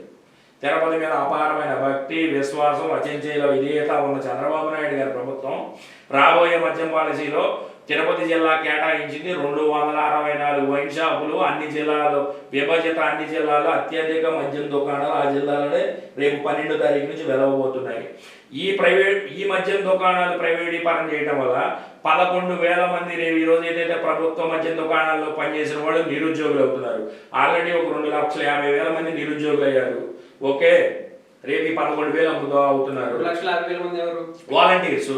వాలంటీర్లు వాళ్ళ ఉద్యోగుల కింద లెక్కలేదు అప్పుడు కూడా. అవును, వాలంటీర్స్ గవర్నమెంట్ లో భాగస్వామ్యంగా ఈ పని చేయలేదా? వాళ్ళకి గవర్నమెంట్ కింద ఇవ్వలేదు కదా. వాలంటీర్స్ ప్రభుత్వంలో భాగస్వాములు అన్నాడు. ప్రభుత్వంలో భాగస్వాములుగా వాలంటీర్లుగా వచ్చి పనిచేసి ప్రభుత్వానికి ప్రతి ఒక్క దాంట్లో సహాయ సహకారాలు ఇచ్చారు. వాళ్ళకి 10,000 ఇస్తారని చెప్పి ఎలక్షన్ హామీ మీరే ఇచ్చింది. 4 నెలలు అయితే వాళ్ళని తీసుకోలేదు, వాళ్ళని పక్కన పెట్టేశారని ఇదైపోయింది. రేపు షార్ట్లీ అదొక ఉద్యమం రాబోతుంది. అది సుమారు 2.5 లక్షల మంది ఉద్యోగాలు అనుకుంటే ఎంతమంది ప్రభావితం అయి ఉంటుంది? అది చూసుకోండి. ఇలాంటివి ఎన్నో ఉన్నాయి. 2.5 లక్షలు మీకేసారు. జీతం ఎంత ఉంది ఏంటనేది కాదు, వాడి కుటుంబానికి వాడి గ్రామంలో నివసిస్తూ వాడు నెలకు ఒక 5 రోజులు 10 రోజులు గవర్నమెంట్ కింద పనిచేస్తూ ఆ పెన్షన్లు ఇవ్వకపోతేనేమి, రైతుకు సంబంధించిన డేటా తీసుకెళ్ళి ఆర్బీకీలు ఇవ్వకపోతేనేమి, ఒక రేషన్ కార్డు కావాలనుకుని కొత్తగా అప్లై చేసుకున్నట్టయితేనేమి, సచివాలయానికి చేరవేయడంలో క్యాస్ట్ సర్టిఫికేట్ కావాలన్నా, ఇన్కమ్ సర్టిఫికేట్ కావాలన్నా, శిస్తు రసీదు కావాలన్నా, నీటి పన్ను కట్టాలన్నా, వివిధ రకాల వాళ్ళు ఏదైతే ఉందో రేషన్ బియ్యం ఇప్పించే కార్యక్రమాలు ఇంటింటికి ఏదైతే పంపించే ప్రోగ్రామ్ వాలంటీర్ అనేవాడు కీలకమైన వ్యక్తి వహించారు. ఆ రోజు నువ్వు వాలంటీర్ మీద అనుచితమైన వ్యాఖ్యలు చేసి గోలు సంచులు మోస్తారని చెప్పి వాళ్ళ వ్యక్తిగత ప్రతిష్టలు దెబ్బతినే విధంగా వ్యాఖ్యలు చేసిన చంద్రబాబు గారు కానీ, వాలంటీర్లు ఇన్ఫర్మేషన్ తీసుకెళ్తే 30,000 మంది అమ్మాయిలు తస్కరింపబడ్డారని వ్యాఖ్యలు చేశారు పవన్ కళ్యాణ్ గారి. వీళ్ళిద్దరు కలిసి వాలంటీర్ 5,000 కాదు 10,000 జీతం చేస్తాం, ఇంకా మిమ్మల్ని గవర్నమెంట్లో ఇంకా ఎక్కువ వాడుకుందాం అని చెప్పి అబద్ధ హామీ ఇవ్వలేదా? అలాంటి ఇచ్చి అధికారంలోకి వచ్చిన చంద్రబాబు నాయుడు గారు, పవన్ కళ్యాణ్ గారు 4 నెలలు అవుతుంటే వాలంటీర్ల ద్వారా సమాచారం లీక్ అయ్యి 30,000 మంది అమ్మాయిలు ఎత్తుకుపోయారు అన్న పవన్ కళ్యాణ్ గారు ఏది మరి 100 రోజుల పరిపాలన ఆయన తీసుకొచ్చి చూపించాలి కదా ఆయన మార్కు. అలాగే 5,000 కాదు 10,000 ఇస్తాను వాలంటీర్కి అని చెప్పి ఈ రోజు ఆయన కంపల్సరీగా గాలి వదిలేసి చంద్రబాబు నాయుడు గారు దానికి సమాధానం చెప్పాలి. 10,000 ఇస్తున్నారు, ఎప్పటి నుంచి ఇస్తున్నారు, మాకు ఉద్యోగం మాకు ఇస్తున్నారా లేదా అనేది చెప్పాలి కదా. అంటే వాళ్ళు తీసేసామని ఏం చెప్పలేరు కదా. ఇప్పుడు గాలి వదిలేస్తే తీసేసామని ఏంటండి? వాళ్ళకి ఉందా ఈ రోజు వాలంటీర్ ఉన్నాడా? ఏమో తీసుకుంటారేమో. ఎప్పుడు తీసుకుంటారు? విజయవాడ ప్రజలు 10 లక్షల మంది కొట్టుకుపోయారు, 50 మంది చచ్చిపోయారు. వాలంటీర్లు ముందు సమాచారం 50 ఏళ్ళకి ఒక్కొక్కటి చెప్తే వాళ్ళకి తెలిసిన చుట్టాల ఇంటికో, వాళ్ళకి తెలిసిన ఒడ్డు మీదకో, లేకపోతే ఇంట్లో ఉన్న సామాను దాచుకోవడం చెప్తారు. ఏమంటే ఒక సామాన్యుడు వాడి రెక్కల కష్టం మీద కష్టపడి ఒక టీవీ, ఒక ఫ్రిడ్జ్, ఒక మంచం, ఒక బైకు, ఏదో చిన్నపాటి కొద్దిపాటి సామాన్లు వరదలనేది కామన్ ఏంటండి? వరదలు వస్తే ప్రభుత్వం ప్రాణాలు కాపాడటం ప్రభుత్వ బాధ్యత కదా. వరదలు మేనేజ్ చేయడం ప్రభుత్వ బాధ్యత కదా. వరదలు కామన్ అంటారేంటి? గతంలో 2021 అన్నమయ్య డ్యామ్ పొంగింది, అప్పుడు ఏమైంది? ఎప్పుడు 2021 ఆలాప్షణంలో అన్నమయ్య డ్యామ్ గేటు కొట్టుకుపోయిందండి. గేటు కొట్టుకుపోయినప్పుడు చర్యలు తీసుకోలేదా? మీరు వాలంటీర్లు కానీ మీరు చంద్రబాబు తరఫున ఒకరితో తీసుకొని మాట్లాడటానికి వచ్చినట్టున్నారు. ఒక మాట చెప్తున్నా, కరోనా లాంటి విపత్కర సమయంలో వాలంటీర్ ఎలా పనిచేశాడు, లేకపోతే ఆ గోదావరి వరద ప్రభావిత ప్రాంతాల్లో వాలంటీర్ ఎలా పనిచేశారు, సమాచారాన్ని ఇంటింటికి ముందు ఎత్తుగా చేరవేశారు. ఇది మ్యాన్ మేడ్ ఫ్లడ్ అని జగన్మోహన్ రెడ్డి గారు ఇచ్చిన స్టేట్మెంట్ క్లియర్ కట్. ఎందుకో తెలుసా? వీళ్ళకి పైన వర్షాలు పడుతున్నాయి, డ్యామ్ లో కెపాసిటీ ఉంటుంది, ఇవన్నీ జరుగుతున్నాయి అని ముందు తెలుసుకోకుండా అన్నమయ్య డ్యామ్ అని మీరు దాన్ని డైవర్ట్ చేయడానికి డైవర్షన్ పాలిటిక్స్ ఇక్కడ వాడొద్దు దయచేసి. అన్నమయ్య డ్యామ్ కొట్టుకుపోయినప్పుడు ఇంత ప్రాణ నష్టం జరగలేదు. ఓకే, అది అనుకోకుండా సంభవించిన విపత్తు. గేట్ ఆల్ ఆఫ్ సైడ్ వరద ప్రభావితంలో ఈ వరద కింద వదిలే క్రమంలో ఆ గేటు కొట్టుకుపోయింది పైనుంచి వచ్చిన ఉధృతి వల్ల. అంతేగాని నీటిని నిలబెట్టి ఆల్ ఆఫ్ సైడ్ ఎత్తేస్తే పబ్లిక్ మునగలేదు. అక్కడ అన్నమయ్య డ్యామ్ వేరు, ఇది వేరు. దేర్ ఈస్ రెండు డిఫరెంట్ సినారియోస్ అవి. రెండు మీరు మిక్స్ చేసి ప్రజల తప్పులో పట్టిస్తారంటే ఎలా? సరే సార్, మంచి ఎక్స్ప్లెనేషన్ అది. సరే, ఇప్పుడు మరి మీరు వైన్ షాప్స్ బ్యాన్ చేస్తానని చెప్పారు కదా జగన్మోహన్ రెడ్డి గారు. మద్యపాన నిషేధం చేస్తామని చెప్పారు. నిషేధం చేస్తామని చెప్పి చేయలేదు కదా, మరి దానికి ఏమంటారు? మద్యపాన నిషేధం చేస్తానప్పుడు 2019లో జగన్మోహన్ రెడ్డి గారు అధికారంలోకి వచ్చే టైంలో విచ్చలవిడిగా మద్యంలో అవుట్లెట్లు పెట్టి తాగిచ్చారు. బార్లు ఎక్కడ పడితే అక్కడ ఇచ్చారు. గుడమ్మడ బారు, బడమ్మడ బారు, బస్ స్టాండ్ అమ్మడ బారు, ఎక్కడంటే అక్కడ బారు, మందు ఇంటికి డెలివరీ. జగన్మోహన్ రెడ్డి గారు వచ్చాక 40,000 వైన్ షాపులు, పర్మిట్ రూములు రద్దు చేసిన మాట వాస్తవమా కాదా?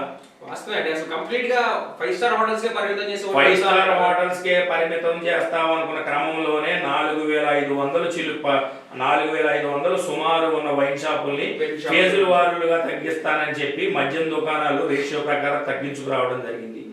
దాని క్రమంలోనే రేటు పెడితే 2 కోటలు 3 కోటలు తాగేవాడు ఆడ ఆర్థిక స్తోమత సరిపోదు కాబట్టి కోటలతో సరిపుచ్చుకుంటాడు. మద్యం షాపులు ఎప్పుడంటే అప్పుడు డోర్ డెలివరీ సిస్టమ్ రద్దు అయిపోయింది. మద్యం ఇన్కమ్ పెరిగింది కదా మీ టైంలో, ఎక్కడ తగ్గించుకున్నారు? మద్యం ఇన్కమ్ పెరిగిందంటే సేల్ తగ్గింది, రేటు వల్ల ఇన్కమ్ పెరిగింది. సేలు కేసుల్లో చూసుకోండి, పర్ ఇయర్ ఇది ఫైనాన్షియల్ ఇయర్లో బీట్లు ఇన్ని కేసులు ఎన్ని, లిక్కర్ పలానా బ్రాండ్ ఇన్ని కేసులు కేసుల రూపంలో తగ్గింది. మద్యం రేట్లు పెంచడం వల్ల రాష్ట్రకి ఆదాయం పెరిగింది. ఇప్పుడు కూలోడు ఎవరో 500 సంపాదించుకుంటాడు రోజుకి, వాడు 200 రూపాయలు పెట్టుకుంటున్నాడు. ఇప్పుడు 100 రూపాయలే కదా అది, వాడికి 400 మిగిలినట్టే కదా. ఎవరికి? కూలోడికి, ఎవరికైనా కూలి పనులు చేసుకునే వాళ్ళు కానీ ఒక 500 సంపాదించుకునేవాడు రోజుకి, వాడు మీ టైంలో 250, 300, 200 అనుకోండి, కనీసం 200 వేసుకోండి. ఇప్పుడు వాడికి 100 రూపాయలు తగ్గినట్టే కదా, 99 రూపాయలకే వస్తుంది కదా. అంటే మీరు రాష్ట్రంలో ప్రతి ఒక్కరిని మద్యం తాగి ఆ కూలోడు 100 రూపాయలు వస్తుందని చెప్పి వాడి మద్యం తక్కువ రేటు ఇస్తారంటే, నువ్వు విద్య చెప్పించు, వైద్యం ఇప్పించు, వాడి స్థితిగతులు పెరగడానికి ప్రమాణాలకు ఉపయోగపడే పని చేయగాని మద్యం రేటు పెంచు, మద్యం రేటు తగ్గిస్తా. అసలు ఏ రాష్ట్ర ముఖ్యమంత్రి అయినా సరే మద్యం రేటు తగ్గిస్తాను ఎంత నిస్సిగ్గుగా మాట్లాడతాడండి. మద్యం మీద రాష్ట్రాన్ని నడుపుతా అని చెప్తాడండి. ఎంత అనుభవం ఉన్న ముఖ్యమంత్రిగా పనిచేసిన చంద్రబాబు నాయుడు గారు, పనిచేస్తున్న చంద్రబాబు నాయుడు గారు అసలు మద్యం మీద మద్యాన్ని రేటుకి ఇస్తానంటే హాస్యాస్పదం. పూర్వం రోజుల్లో మద్యం తాగేవాడిని ఎంత వింతగా చూసేవాడు మీ ఊర్లో అయినా మా ఊర్లో అయినా. కాకపోతే సోషల్ కల్చర్లో పెరిగింది. కాకపోతే ఇదే మద్యం మారిలో పడి మీ చుట్టాల్లోనే ఉంటారు, మా చుట్టాలను ఉంటారు, జీవితాలు కుటుంబాలు పోగొట్టుకుని ఉన్నారా. ఇదే మద్యం తాగి ఒక క్షణికావేశంలో ఒక అమ్మాయిని ఏదైనా చేస్తే వాడి జీవితం పోదు కదా. ఇదే క్షణికావేశంలో వీడు అత్యధిక మద్యం సేవించి ఒక భార్యనో ఒక బిడ్డనో ఏదైనా కొట్టి ఏదైనా జరిగి వాడు చనిపోతే వాడి జీవితకాలం ఖైదవుతులు బాధపడతారు కదా. అలాంటి క్రమేపీ తగ్గించి దాన్ని తగ్గించడం కోసం రీహాబ్ చేయండి, ఇంకోటి డిఫరెంట్ స్టెప్స్ తీసుకొచ్చే క్రమంలో ఈ అపోజిషన్ దీనికి సపోర్ట్ చేయడానికి పోయి జగన్మోహన్ రెడ్డి ఏది చేసినా తప్పనే కోణంలో ప్రొజెక్ట్ చేసే కదా మీరు 2024లో అధికారంలోకి వచ్చింది. 2024లో అధికారంలోకి వచ్చి మీరు పక్కేమో ఇట్లా ఇది చేసామంటున్నారు, ఏది తప్పుడు హామీలు ఇచ్చి అధికారంలోకి వచ్చామన్నారు, ఇంకో పక్క ఈవీఎంలు అంటారు, ఏది కరెక్ట్? అవునండి, ఎలక్షన్ జరిగాక అన్ని ఉన్నాయి, వస్తే 1 by 1. ఈ రోజు లడ్డూ అంటే ఒక పక్క మీద అంటున్నారు, ఒక పక్క తప్పుడు హామీలు ఇచ్చి వచ్చామన్నారు, ఇంకో పక్క ఈవీఎంలు అంటారు కదా. ఇప్పుడు మీకు అనంతపురం కాన్స్టిట్యూన్సీ హిందూపురం తెలుసు కదా, హిందూపురం మున్సిపాలిటీలో మా కౌన్సిలర్ గెలిచిండు. మాకు అక్కడ ఒక వార్డులో ఒక ఓటు వచ్చింది. మాకు ఒక ఎంపీ ఒక ఎంపీ బూత్ ఏజెంట్, ఒక ఎమ్మెల్యే బూత్ ఏజెంట్ ఉంటారు, ఓకే ఉంటారు కదా. మా కనీసం మాకు ఆడ 2 ఓట్లు వేస్తారు. మా పార్టీ కౌన్సిలర్ అతనే, కౌన్సిలర్ భార్య ఉంటుంది, అతనికి 2 పిల్లలు ఉన్నారు, అతను అన్నారు. మాకు బూత్ కమిటీ కన్వీనర్ ఉండవు, అతని భార్య అతని పిల్లలు. ఈ కంపల్సరీ మాకు ఒక 20 ఓట్లన్నా రావాలి కదా. అది మ్యానిపులేట్ చేయకపోతే మాకు అక్కడ ఎందుకు వచ్చింది? ధర్మవరం కాన్స్టిట్యూన్సీలో కేతిరెడ్డి వెంకటరామరెడ్డి గారు కాలికి బలపం కట్టుకొని తిరిగింది సార్. నిత్యం ప్రజల్లో ఉండవు. ఆయన ఇప్పుడు ఆరోగ్య శాఖ మంత్రి గారు చేస్తున్న సత్యకుమార్ గారు ఏదో స్టైల్గా బెంగళూరులో దిగి అక్కడికి వచ్చి అతను ఏమీ చేయకుండా అసలు అక్కడ క్యాడర్ కూడా సపోర్ట్ చేయకపోయినా కానీ ఆయన 3000 మెజార్టీతో గెలుస్తా అని వచ్చిన రోజు నుంచి అలా చెప్తుందో. అంటే వీళ్ళు ఆల్రెడీ ఒక లైవ్ మ్యాచ్ జరిగిందాన్ని రికార్డ్ చేసి రికార్డెడ్ మ్యాచ్ ప్రకారం రికార్డ్ మ్యాచ్ చూసి ఇది లైవ్ మ్యాచ్ అని భ్రమలో కలిగించారు. డెఫినెట్గా ఫామ్ 20 ఎలక్షన్ అయిపోయిన 48 గంటల్లో అప్లోడ్ చేయాలి, చేయలేదు. 100 రోజుల పరిపాలన రోజు తిరుమల లడ్డు టైంలో అప్లోడ్ చేశారు. ఇంకొకటి, సెంట్రల్ గవర్నమెంట్ ఎన్డీఏ కూటమి ఒక మెమో తీసుకొచ్చి మరి ఈవీఎంలని వీవీప్యాట్లని ఇమీడియట్గా తగలబెట్టిందని ఎప్పుడు వరకు ఇప్పుడు మొన్న మెమో తీసుకొచ్చి మరి హుకుం జారీ చేసి తగలబెట్టించడం మరి ఎందుకు జరిగింది? ఏదో ఒక మ్యానిపులేషన్ జరగబట్టి కానీ దానికి ఒక నిక్షిప్తమైన ఆధారాలు లేవు. మా దగ్గర ఉన్న కొంత సమాచారం మాత్రమే. అందుకే చంద్రబాబు నాయుడు గారు కానీ తెలుగుదేశం పార్టీ నాయకులు కానీ ఎప్పుడైనా సరే విపరీతమైన సంబరాలు చేసుకోవడం చూసారా? ఇది మా గెలుపు అని చెప్పుకునేది అన్నారు. ఏ కాడికి జగన్మోహన్ రెడ్డి జగన్మోహన్ రెడ్డి జగన్మోహన్ రెడ్డి జగన్మోహన్ రెడ్డి. ఆయన పరిపాలన చెప్పక నీ పరిపాలన నువ్వేదో చేస్తావని తీసుకొస్తే నువ్వు ఈ అన్ని అబద్ధాలు చెప్పి అధికారంలోకి వచ్చిన తర్వాత మళ్ళీ జగన్మోహన్ రెడ్డికి ఏం చూపించలేదు. నీ పరిపాలన మార్కేంటో చూపించు. ఈ 100 రోజుల్లో నీ పరిపాలన మార్కేది? ఈ 100 రోజులు అంటే జగన్మోహన్ రెడ్డి గారు చేసిన అప్పులు ఉన్నాయి కదా. చంద్రబాబు నాయుడు గారు 2019లో దిగిపోయేటప్పుడు రాష్ట్ర ఖజానాలో 100 కోట్లు పెట్టెళ్ళారు. కరోనా మహమ్మారిని ఉన్నాయని 2 సంవత్సరాలు వ్యాపార రంగాలు, ఉద్యోగ రంగాలు అన్ని కుంటుపడినా, వ్యవసాయ రంగాలు కుంటుపడినా రాష్ట్రంలో ఏ ఒక్క రోజు కూడా మొదటిసారి ముఖ్యమంత్రి అయిన జగన్మోహన్ రెడ్డి గారు ఖజానాలో రూపాయి లేదని ఏ రోజు వ్యాఖ్యలు చేయలేదని. అలాగే జగన్మోహన్ రెడ్డి గారు దిగిపోయేటప్పుడు 7,500 కోట్లు నిధులు ఆ ప్రభుత్వ ఖజానాలో పెట్టెళ్ళిండు. ఇంకా అవి కాకుండా ఈ 100 రోజుల్లో చంద్రబాబు నాయుడు గారు 49,000 కోట్ల రూపాయలు అప్పు తెచ్చిండు. అంటే రోజు 490 కోట్ల రూపాయల అప్పు మీద ప్రభుత్వం నడుపుతున్నారు. అయినా కానీ ఖజానా చూస్తుంటే ఖాళీగా ఉంది. నువ్వు ఎందుకు బడ్జెట్ పెట్టట్లా? నువ్వు ఎందుకు ఓటానే కూడా బడ్జెట్ కొనసాగిస్తావు? అంటే రాష్ట్ర అప్పులు ఎంత ఉన్నాయో నువ్వు చెప్పాలి కదా. 10 లక్షల కోట్లు 13 లక్షల కోట్లు అని పబ్లిక్ ఇష్టం వచ్చినట్టు అబద్ధాలు చెప్పారు. నువ్వు ఈ రోజు బడ్జెట్ మీద తీర్థం అయిపోద్ది. నువ్వు 49,000 కోట్ల రూపాయలు అప్పు తీసుకొచ్చిన మాట వాస్తవే కదా. రోజుకు 490 కోట్ల రూపాయలు అప్పే కదా. దాన్ని భాగం వేసుకుంటే అలాగే జగన్మోహన్ రెడ్డి గారు దిగిపోయే నాటికి 7,500 కోట్లు సుమారు ఖజానాలు ఉన్నది కదా. అది పబ్లిక్ డొమైన్స్ లో ఉంటుంది సార్. మీరు చెప్పేది నేను చెప్పేది కాదు. ఎవరు బాగా చేసినట్టు ఇప్పుడు జగన్మోహన్ రెడ్డి గారు చేశారు. 100% క్లియర్ క్రిస్టల్ క్లియర్ కలుగుతుంది కదండి. బడ్జెట్ ఇస్తే ఏదో క్లారిటీ వచ్చేది. అంతే కదా. బడ్జెట్ ఇవ్వలేదు. ఎందుకు ఇవ్వలేదు? మీరు అంటే మీకు ఎంత మీకు అనుభవం కలిగింది, మీ సామర్థ్యం, మీ విజన్ అంటే ఒక రాష్ట్ర ప్రభుత్వానికి మళ్ళీ అధికారంలోకి వచ్చిన తర్వాత 4 నెలలు సుమారు పరిపాలన. మీరు ఆ బడ్జెట్ పెట్టుకొని ఓటాన్ అకౌంట్ బడ్జెట్ పొడిగించుకున్నప్పుడే అర్థమైపోయింది మీరు చెప్పిన వాటిల్లో మీరు ఇచ్చిన హామీలు కానీ మీరు చెప్పిన అప్పులు కానీ అంతా డొల్ అని. అది పబ్లిక్ తెలియకుండా ఏదో ఒక డీవియేషన్ ఐపీఎస్ని ఐఏఎస్ని వీఆర్ పంపించి సస్పెండ్ చేయడానికి కాదమ్మని చెప్పని ఆ కథ ఏంటో పక్క రాష్ట్రాల్లో చూస్తూనే ఉన్నాం. హీరోయిన్ సార్ ఆవిడకి ఏం అవసరం చెప్పండి. నా పేరు నాగేశ్వరరావు, దుర్గారావు గారు, కుక్కల విజయసాగర్ గారిని తీసుకోవడానికి ఆవిడకి ఏం అవసరం? ఏమంటే మీకు చిన్న విషయం చెప్పానా? కుక్కల విజయసాగర్ గారి 2014లో ఆయన పెనమూరు కాన్స్టిట్యూన్సీ పోటీ చేసిండు. ఆయన స్వర్గీయ మాజీ జిల్లా పరిషత్ చైర్మన్ కుక్కల నాగేశ్వర గారు కుమారుడు. ఆ 2014లో పోటీ చేసిన తర్వాత ఇప్పుడు మళ్ళీ 24 వచ్చింది కదా. ఆయన ఏ ఒక్క రోజన్నా వైసీపీలో ఉండ ఆయన వ్యాపారాలు ఏం చేసుకుంటే ఆయన ఢిల్లీ బాంబేలో అక్కడ ఉండవు. అది వాళ్ళిద్దరి మధ్య జరిగిన వ్యక్తిగత సంబంధం అవ్వచ్చు. అది ఏదో జరిగింది. ఆ సోషల్ గ్యాదరింగ్ పార్టీస్ లో పరిచయం అయ్యారు. పరిచయం అయిన తర్వాత ఆయన ఉన్న డిస్టర్బెన్సెస్ లో ఆవిడకి అట్రాక్ట్ అవ్వడం ఏదో జరిగింది. అప్పుడు కుక్కల సాగర్ గారే ఆవిడకి అట్రాక్ట్ అయ్యాడో లేకపోతే ఆవిడని అట్రాక్ట్ చేసుకున్న తర్వాత అదో పెద్ద సిరీస్ ఆఫ్ స్టోరీ జరిగింది. ఆయన తర్వాత ల్యాండ్ ఫోర్జరీ, ఇప్పుడు ఆంధ్రప్రదేశ్ విజయవాడ దగ్గర ల్యాండ్ ఫోర్జరీ జరిగితే బొంబాయి కోర్టులో కేసు పెట్టలేదు కదా. విజయవాడ కోర్టులోనే కేసు పెట్టుకోవాలి కదా. 10 సంవత్సరాలు ఎప్పుడో పార్టీలో ఉన్న వ్యక్తి 10 సంవత్సరాల తర్వాత వచ్చి ఆయన ఏదో కేసు జరిగింది దాన్ని తీసుకొచ్చి నువ్వు ఐపీఎస్ మీద నీకు వ్యక్తిగత కక్ష ఇప్పుడు ఒక అమ్మాయి మీద కేసు పెట్టినప్పుడు మరి ఐపీఎస్ వెళ్ళాల్సిన అవసరం ఏంటి? ఎవరైనా పంపించచ్చు కదా. ఏది ఐపీఎస్ కేసు స్థాయిని బట్టి అధికారి వెళ్తారు. కేసు స్థాయిని బట్టి కేసులో ఉన్న స్టఫ్ ని బట్టి ఒక అధికారి వెళ్తారు. ఇప్పుడు మీరు నేను అనుకోండి కానిస్టేబుల్ అక్కడ వీళ్ళు ఏం చెప్పారంటే ఎవరైతే ఇప్పుడు గవర్నమెంట్ చంద్రబాబు నాయుడు వీళ్ళు గవర్నమెంట్ లో వాళ్ళు ఏం చెప్పారంటే ఒక రోజు కేసు ఫైల్ చేయడానికి ఒక రోజు ముందే టికెట్లు చేసుకున్నారని చెప్పారు. ఏమంటే ప్రతి ఒక్కటి ప్రూఫ్స్ ఉంటాయి. వాళ్ళకి పొద్దున ఐపీఎస్ కూడా వాళ్ళకి సంబంధించింది ఒకటి ఉంటుంది, దానికి వెళ్తున్నారు. ఓకే, ఇప్పుడు కేసు బుక్ చేయడానికి ముందు ఎందుకు బుక్ చేసుకుంటారు? ఎప్పుడైతే ఒక ఎఫ్ఐఆర్ నమోదైందో ఆ ఎఫ్ఐఆర్ లో ఉన్న స్టఫ్ ని బట్టి పూర్వాపరాలు పరిశీలించిన తర్వాత వాళ్ళ ఫోన్లు చేసి రమ్మంటారు. రమ్మన్న తర్వాత ఇన్ని రోజులు టైం ఇస్తారు. ఇన్ని రోజులు టైం ఇచ్చిన తర్వాత వాళ్ళు రాని పక్షంలో వెళ్ళి లిఫ్ట్ చేసుకొని తీసుకొస్తారు. మీకు స్టేషన్ హీరింగ్ అలవాటు ఉంటే మీకు అర్థం అవుతుంది. అలాగే స్థాయిని బట్టి ఆవిడ మీరే చెప్పారు ఒక పెద్ద బాలీవుడ్ ప్రముఖ నటని. తర్వాత చూశారు అసలు ఏ ట్రాక్ రికార్డ్ ఏం చూస్తే ఆయన ముంబైలో ఒక ఉజాల్ అనే ఆయన ఒక బిజినెస్ మ్యాన్ ట్రాప్ చేసింది, ఇంకో చోట చేసింది. ఇలాంటి ఎన్నో జరిగింది. ఇవన్నీ ఆవిడ తీసుకొచ్చారు. ముచ్చుమరిలో చిన్న బాలిక చనిపోతే నోరు మీద ఉన్న పవన్ కళ్యాణ్ చంద్రబాబు ఎక్కడో ఒక బాలీవుడ్ నటిని తీసుకొచ్చి ఆ బాలీవుడ్ నటికి ఏదో కష్టం జరిగిందంట, ఆడబిడ్డ అనే ఒక సెంటిమెంట్ పూసి నువ్వు ఐఏఎస్ మీద ఐపీఎస్ మీద రివెంజ్ తెచ్చుకుంటావు. ఇది రాజకీయం కదా. ముచ్చుమరి బాలికలు. అలాగే గొడ్లవల్లేరులో 300 మంది 300 మంది అమ్మాయిలు మా రికార్డులకు సంబంధించిన వీడియోలు ఒక అమ్మాయి ఒక అబ్బాయి కలిసి ఆ వీడియోలు అమ్ముకుంటున్నారని చెప్పి వాళ్ళు గలాట చేసిన మాట వాస్తవా కదా.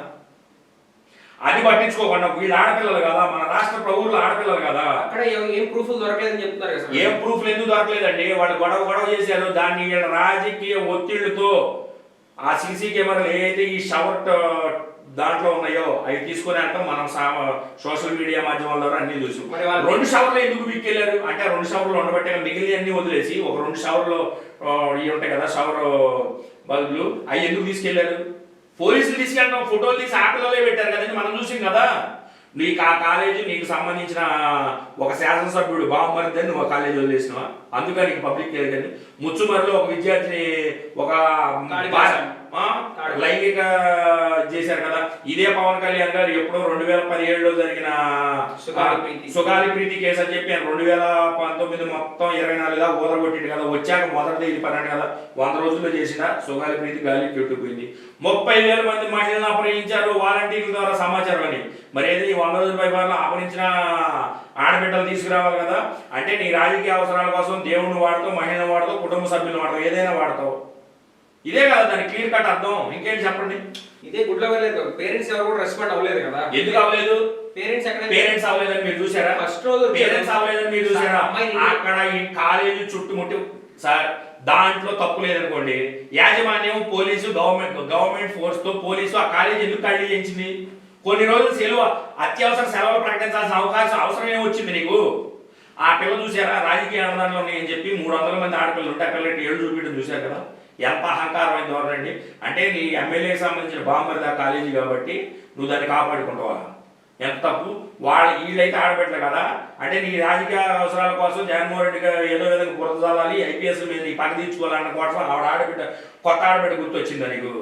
ఆవిడ ఆ చరిత్ర ట్రాక్ రికార్డ్ చేయండి. మీరు రోజు సోషల్ మీడియాలో చూడలేదా? చూస్తారు కదా. ఆవిడ హనీ ట్రాప్ లో భాగంగా ఆవిడ అమ్మాయిని వలగా వేసి ఈ మగాళ్ళని బట్టి వాళ్ళు బ్లాక్ మెయిల్ చేయడం, ఆవిడ ప్రభుత్వం చెప్పి 4-5 చోట్ల కేసు ఉంది. ఆవిడ తీసుకొచ్చి ఏదో స్త్రీ ఆరాధమూర్తిలాగా అని చెప్పి నువ్వు రాష్ట్రంలో మహిళల మీద జరిగిన దారుణాలన్నీ కూడా ఇచ్చేసి తీసుకొచ్చి ఇవన్నీ గాలిమాలించడం కోసం కాదంబరి జత్వానికి కేసు తీసుకొచ్చి ముందు పెట్టడం, అది నీ రాజకీయ ప్రయోజనాల కోసం నువ్వు కల్పించిన ఒక కట్టు కాదు అది. ఓకే సార్, మరి అసలు అంటే మామూలుగా ఈ పాయింట్ అసలు అమ్మాయిని ఎందుకు ఇన్వెస్టిగేట్ చేయలేదంటారు? ఎవరు అమ్మాయిని ఎవరైతే చేశారని చెప్పారు? గొడ్ల వల్లే కాలేజీ రాజకీయ ఒత్తులు, కేవలం రాజకీయ ఒత్తులు. అది విజయవాడ ప్రాంతానికి సంబంధించిన ఒక ఎమ్మెల్యే బాంబర్ అవుతాడు అతను, రూలింగ్ పార్టీ ఎమ్మెల్యే బాంబర్ అతను. ఆ పాల్గొబడి ఉపయోగించుకుని దాన్ని ముందుకు అని కూడా చేసినారు. వాళ్ళ తాలూకా వాళ్ళు. సరే సార్, ఇప్పుడు 100 రోజుల పరిపాలన అంతా అన్యాయం జరిగిందంటారు, ఏం మంచి జరగలేదా? 100% ఏం జరిగింది? రైతు కూలీ దగ్గర నుంచి అతి సామాన్యుడి వరకు, ముఖ్యంగా నిత్యావసర వస్తువుల ధర మేము వస్తే తగ్గిస్తాం అని చెప్పి ప్రగల్భాలు వరకే కదా. ఆ రోజు నిత్యావసర ధరలు ఎంత ఉన్నాయి? ఈ రోజు ఒక కేజీ నూనె 40 రూపాయలు పెరిగింది. ఉల్లిగడ్డలు 100 రూపాయలు ఎప్పుడు వస్తున్నాయి రోజు అలాంటిది కూడా జగన్మోహన్ రెడ్డి గారు రైతు బజార్లో తీసుకొచ్చి రైతు కట్ ఆఫ్ పెట్టి గవర్నమెంట్ తరఫు నుంచి కొని రైతు బజార్లు ఇచ్చిన తక్కువ రేటు 50 రూపాయలకి కేజీ ఇచ్చిన సంఘటనలు చాలా ఉన్నాయి. అవన్నీ ఏం చేయట్లేదు, అవన్నీ గాలి కొట్టేశారు. నిత్యావసర సరుకులు పెరుగుదలతో రేపు రాబోయే దసరా నవరాత్రి ఉత్సవాల భాగంగా ప్రజలు చాలా ఇబ్బందులు పడుతున్నారు. విజయవాడ వరదల్లో ప్రజలు ఇబ్బంది పడుతున్నారు. ఓకే, ఇంకా తీరుకోలేదు, అక్కడ నష్టపరిహారం రాలేదు. ఓకే, అదేవిధంగా చూస్తే ఇటు వెళ్ళిపోతే మనకి గోదావరి ఈ ప్రాంతంలో వరద వచ్చి లేకపోతే వర్షాలు నష్టపోయిన పంటలు రైతులు ఇబ్బంది పడుతున్నారు. అలాగే స్టీల్ ప్లాంట్ వల్ల 1,00,000 కార్మికుల జీవితాలు ఆందోళనలో ఉన్నాయి. ఓకే, ఏం చూసినా కానీ ఈ రాష్ట్రం తిరోగమనంలో ఉంది. 2,50,000 వాలంటీర్లు, అలాగే ఎన్డీఏ కూటమి ప్రభుత్వంలో 4,500 కాంట్రాక్ట్ స్టీల్ ప్లాంట్ ఉద్యోగ కార్మికులు, అలాగే రేపు 12వ తారీఖుతో 11,500 మంది వైన్ షాపుల్లో పనిచేసే కార్మికులు. ఉంచుతారేమో వాళ్ళని. ఇంకేం ఉంచుతారు సార్? గవర్నమెంట్ రద్దు చేస్తే వాడు పెట్టుకుంటాడు, లేకపోతే లేదు. 11,000 మంది జీవితాలు, 2.5 లక్షల మంది వాలంటీర్లు, దాదాపు రాష్ట్రం తిరోగమనంలో ఉన్నాయి. గవర్నమెంట్ మీద తీవ్రమైన వ్యతిరేకత వచ్చింది. ఆల్రెడీ లడ్డు అంశాన్ని తీసుకొచ్చారు. దీన్ని దేవుడిని కూడా రాజకీయానికి వాడుకుందాం అనుకున్నారు. సుప్రీంకోర్టు ధర్మాసనం అనేది క్లియర్ కట్ గా చెప్పింది, నిరాధారమైన ఆరోపణలు చేయొద్దు, దేవుడితో రాజకీయం చేయొద్దని చెప్పి. ఆ అసహనం మళ్ళీ ఎలగట్టుకోవాలని మళ్ళీ ముఖ్యమంత్రి గారిని ఎలా ప్రశ్నిస్తారని పురంధేశ్వర్ గారు ఒక ఎంపీగా బాధ్యతలతో ఆవిడ మాజీ మంత్రిగా చేసిన పెద్ద ఆవిడ కూడా సుప్రీంకోర్టు న్యాయస్థానం మీద ఎందుకంటే వీళ్ళు ఒక ఫోబియాలో ఉన్నారు, వీళ్ళు ఒక మేనియా అనుకుంటున్నారు. వీళ్ళు ఏంటంటే మేము ఒక సామంతరాజులు, మాకు ఎటువంటి చట్టాలు వర్తితో అనే భ్రమలో ఉన్నారు. ఇవన్నీ కూడా త్వరలో దొరికిపోతాయి. రేపు 3వ తారీఖుతో ఆల్రెడీ ప్రజలు ఎప్పుడు ఎలక్షనే లేటు. రేపు జమిలీ వస్తే జమిలీ ఇంటికి పంపించేస్తారు, ఎప్పుడు ఎలక్షన్ వస్తే అప్పుడు ఇంటికి పంపిస్తారు. ఓకే, ఇప్పుడు ఎవరు వైన్ షాప్ లో తీసేశారని చెప్తున్నారు, వాలంటీర్లు తీసేసి వాళ్ళకి మంచి ఉద్యోగాలు కల్పిస్తారు. ఎప్పుడు సార్? కనీసం ప్రభుత్వం వచ్చిన తర్వాత సుమారు 110 రోజులు అవుతుంది. 110 రోజులు చర్చలు జరిపారా? తీసారా? ఫస్ట్ సార్ మెగా డిఎస్ మీద పెట్టారు కదా. ఎక్కడ మెగా డిఎస్ మీద సంతకం పెడతాను పెట్టారు కదా. Mega DS already Jaganmohan Reddy గారి ప్రభుత్వంలో ఏదైతే 15,000 లక్షలు తీసుకొచ్చి ఇది ఎలక్షన్ కూడా అమల్లో ఉందని ఆపారు. అదే డిఎస్సీ కంటిన్యూ చేస్తున్నారు. ఇది తెచ్చిన కొత్తది ఏం లేదు. మీకు గుర్తుంటే వాలంటీర్లకి స్కిల్ పెంచి వాళ్ళకి 50,000 రూపాయలు సంపాదించిన మార్గం చూపిస్తాను. ఏమండి మీరు ఎప్పుడో పర్వన్నం పెడతారని రోజు అన్నదండి ఏంటి? అంటే మీరు పర్వన్నం పెట్టిందా వీడు పస్తులు కొడుకుని వీడు చచ్చిపోయాక మీరు పర్వన్నం పెడతారా? అప్పుడు వరకు వాడికి గుర్తొద్దండి. అంటే నువ్వు ఎప్పుడో నీకు తీరిక దొరికినప్పుడు నువ్వు సమయం చూసుకోను, నువ్వు ఎలక్షన్ టైంకు వాడు హామీ ఇస్తానంటే ఆడి దైనందిన జీవితంలో వాడికి అవసరాలు ఉండవండి. వాడు భోజనం చేయొద్దా? చెప్పండి. వాడు ఏ రోజు పర్వనో పెడతారని చెప్పి నువ్వు నెలల్లో పాటు పస్తు పడుకుని నెలలో ఒక రోజు తింటారా? అంతకుముందు అంటే మీరు వచ్చిన వాలంటీర్కి ఇచ్చిన 5,700 ఇచ్చారు, లాస్ట్ 5,700 ఇచ్చారు, అంత నెల మొత్తం నిండిపోయింది. అప్పుడు ఏమంటే వాలంటీర్లు ఇచ్చేది ఇలాంటి వక్ర భాష్యాలు అందొద్దు. వాడి తల్లి పని చేస్తే వాడి తండ్రి పని చేస్తారు. వీడు కూడా కుటుంబం నడవడానికి ఎంతో కొంత చేదోడు వాదోడుగా నిలబడటం కోసం అది ఇచ్చింది ఒక బాధ్యతగా పని చేయడానికి వాలంటీర్కి ఇచ్చింది 5,000. అర్థమైందా? ఆడి దాంతోనే బతుకుతారని ఎలాంటి అత్యాసరమైన మాటలు మాట్లాడతారండి మీరు? అంటే మీరెవరో ఇచ్చిన వాడిని తేలిగ్గా చూపించే కార్యక్రమం ఇది. అంటే వాళ్ళు చేస్తామంటున్నారు. ఎప్పుడండి మనిషి చచ్చిపోయాక వైద్యం చేస్తా డాక్టర్ అనేవాడు ఎప్పుడు? నువ్వు వచ్చిన 100 రోజుల్లో నువ్వు ఏం చేసావంటే నీ ప్రత్యర్థుల మీద దాడులు, నీ రాజకీయ అవసరాల కోసం వాటిని దారి మళ్లించడం కోసం స్వామివారు లడ్డు వివాదం తీసుకొచ్చి 20 లక్షల ఉద్యోగాలు ఇస్తామని చెప్పి హామీ ఇచ్చారు. ఇస్తారు. ఎప్పుడు ఇస్తారు? అదేనండి. ఎప్పుడు 2014 నుంచి 2019 దాకా 20 లక్షలు 2 లక్షలు ఉద్యోగాలు ఇచ్చి ఇయే ఓదర కొట్టారు. అవి ఇచ్చారు కదా. ఎన్ని లక్షలు ఇచ్చారు? ఆ దొంగ ఎంఓయిలా ఉండే అవి కూడా, ఆ ఉద్యోగాలు ఇవి కూడా అంతే. ఇవన్నీ ఊళ్ళే కలబోలు మాటలు తప్ప ఇవన్నీ ఇచ్చే కార్యక్రమం ఏముంది? ఇచ్చేవాడు ఎవడు చేయడు. ఒకవేళ ఇస్తే ఇంకెప్పుడంటే ఇస్తే ఏమంటే మీరు అసలు మనిషి కొద్దిగా అనుకోండి అప్పుడు యాక్సెప్ట్ చేస్తారా? ఏంటి ఒక బాబు గారు ఇచ్చారనుకోండి 20 లక్షల ఉద్యోగాలు. ఏడు బాబు గారు ఇచ్చి అసలు 20 లక్షల మంది నిరుద్యోగులు ఆంధ్రప్రదేశ్ రాష్ట్రంలో ఉన్నారా? గ్రాడ్యుయేట్ అయ్యి ఉద్యోగానికి వచ్చేవాడు కానీ 20 లక్షల మంది ఉన్నారా? సంవత్సరానికి ఇంజనీరింగ్ అదే మొత్తం కలిపి కూడా ఇంజనీరింగ్ చదివినోడు హైదరాబాద్లోనో, బెంగళూరులోనో, చెన్నైలోనో, అమెరికాలోనో, సింగపూర్, ఆస్ట్రేలియానో మాక్సిమం పీపుల్ వెళ్ళిపోతారు. కొంతమంది హైదరాబాద్, బెంగళూరు సెటిల్ అవుతారు.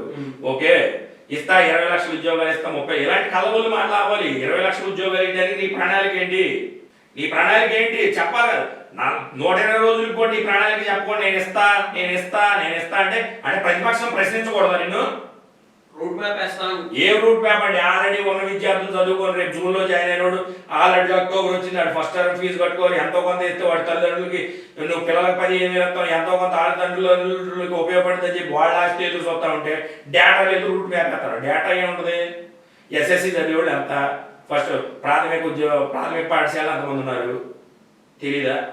ఉన్నత పాఠశాల ఎంతమంది ఉన్నారు తెలీదా? బోర్డ్ ఆఫ్ ఇంటర్మీడియట్లో ఎంతమంది ఉన్నారు తెలీదా? ఇవన్నీ తెలీదా? అంటే వినపోవట్లే చూసుకొని వేస్తారండి. అవునండి. ఇప్పుడు ఆల్రెడీ ఒక క్వార్టర్లీ పరీక్షలు అయిపోయినాయి సార్. ఇంకొక 2 నెలల్లో ఆఫర్లీ వస్తుంది. వీళ్ళు ఇస్తామనే లోపు మార్చి ఫైనల్ ఎగ్జామ్ కూడా అయిపోద్ది. నువ్వు అసలు రూట్ మ్యాప్ లేదని ఏంటి? అదొక సాకు ఎత్తేయడానికి పథకం. అంటే నీ దగ్గర మినిమం డేటా కూడా లేకుండా గవర్నమెంట్ రన్ చేస్తున్నావు. నీకు పట్టు లేదా శాఖ మీద? అంటే నీ మాటలన్నీ ఉట్టి డొల్ల మాటల. ఓకే అండి, చూశారు కదా మహేష్ గారు చాలా మంచి ఇన్ఫర్మేషన్ ఇచ్చారు. బాగా డిబేట్ జరిగింది, చాలా విషయాలు తెలుసుకున్నాను నేను కూడా. Thank you. మళ్ళీ మీరు వస్తూనే ఉండాలని చెప్పి అనుకుంటున్నాను. ఇంకా డిబేట్స్ చేద్దాం, ఏదన్నా సరే ఖచ్చితంగా చూసి మీరైతే ఖచ్చితంగా మాట్లాడతారు. థ్యాంక్ యూ అండి. థ్యాంక్స్ అండి.